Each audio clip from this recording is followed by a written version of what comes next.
Now, the other thing about this is you're going to want to be looking for, because we're going to be shading in two different areas. Now you're going to be looking for the specific area where it's shaded twice.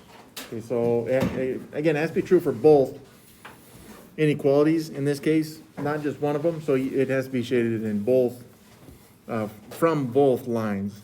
But everything else pretty much stays the same on this. If you get less than or greater than like this, you have a dotted line, I say dashed, whatever. And if it's less than or equal to or greater than or equal to like this one, then you get solid lines. Okay, so it's just a regular equation. Now what this means here is that the dotted line indicates that all the values on that line would be false. All the ordered pairs on that line would be false, okay? If it's a solid line, that would indicate that all the values on the line would make the original inequality true, okay? And I am only referring to one of them at a time for now, but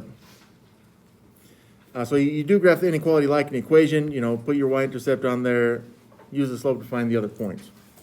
So that's what I'm going to be doing in this section. If it's in standard notation, in standard form, then I'll change it into slope-intercept form, okay?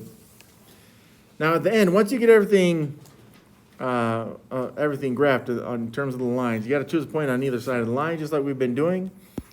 Generally speaking, we choose the origin if we can. Now again, we can only choose the origin as long as the line that we're testing does not go through the origin, okay? And then if it makes that true, then we shade on that side of the line. If it makes it false, then we shade on the other side of the line. That's it. Okay, but we're looking for an area that's been shaded twice, one by one of the inequalities, and then the second by the second inequality. That's it. So I'm going to do this one all in black and white, okay? And then this will be kind of, if I were to do this on paper, this is what it would probably look like if I just had a pencil or a pen. Because I do things in pen even though I probably shouldn't. So let's look at the second equation just because I think it's going to be easier to do, okay? So y is less than -2. And again, just for the equation, you could say, I said do it in black, right? So y equals -2. We've seen this before where there's kind of that phantom 0x right there, if you wanted to show it, because that then tells us that the slope is the same as up 0 to the right 1. I mean, if you want to go that far, you could go 10 or 20, depending on where you start. But the y-intercept is important here as well, okay? So let's find our y-intercept. It's just a 0, 2 right there. Sorry, it's kind of small. 0, 2, there we go. Oh, thank you. Reading's hard. So y-intercept 0, -2. So let's put that point on the graph. And again, hopefully this will be big enough that everyone can see it. There we go. Oh, come on. Technology. Yes, I got it. There's my 0, -2. Now up 0 to the right 10. I kind of did that on purpose so I could just make a straight line without having to do too much work there. And of course, going to the left, there we go, boom. Okay, now this should be a dashed or dotted line because it's not equal to, right? So at this point, I'd say, look, I'm just going to take my eraser, and then I'm going to make these a little bit bigger, but just kind of erase little parts here and there. You can do it often, you can do it little.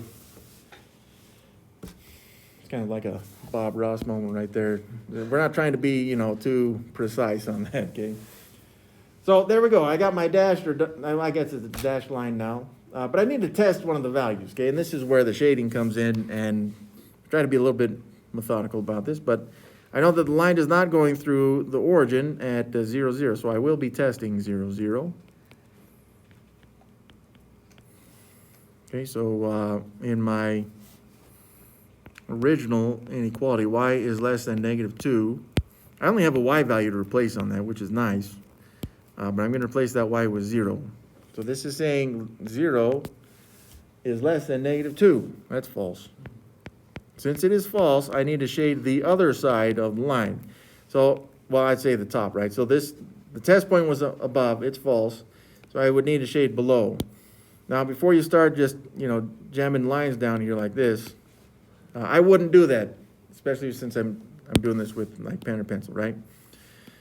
here's what I would do. I would just kind of make some markings to know or to remember that I am going to be shading below this line. So, just some, happy trees. There you go. If my hair was out, I would feel a lot better about making that statement. But in any case, all right, so that's what I'm doing. So I've made a kind of a reference for me to know that not only do I have a dashed line, but it's shaded below. Okay, now I'm going to go to the other equation, negative x plus 5y. And again, I'm only concerned about the equality portion of this. So negative x plus 5y equals 7. Yeah, if I change this into slope-intercept form, it will give me the slope, which would be nice. But my y-intercept is going to be a piece of garbage. So I'm still going to do it, though, because I do want to see the slope. I think it's still going to save me some work. So I'd say go ahead and add your x's to both sides and zero that out. Drop your 5y's, which now equals x plus 7. Divide all the terms by 5. And again, I don't really care about the 7/5, which you could estimate, but I just get y equals 1/5 x plus 7/5. So I do have my slope now, okay? So up here, I'm going to say I know that my slope for the first equation is up 1 to the right 5. Whoops.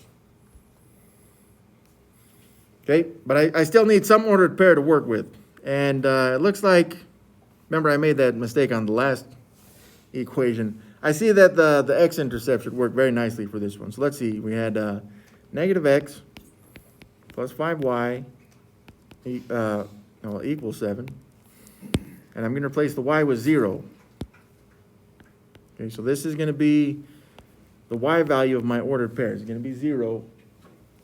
5 times 0 is 0, so I got negative x plus 0 equals 7. I'm going to make that a phantom 0 right now. And I got negative x equals 7. Just divide both sides, I'd say by negative 1.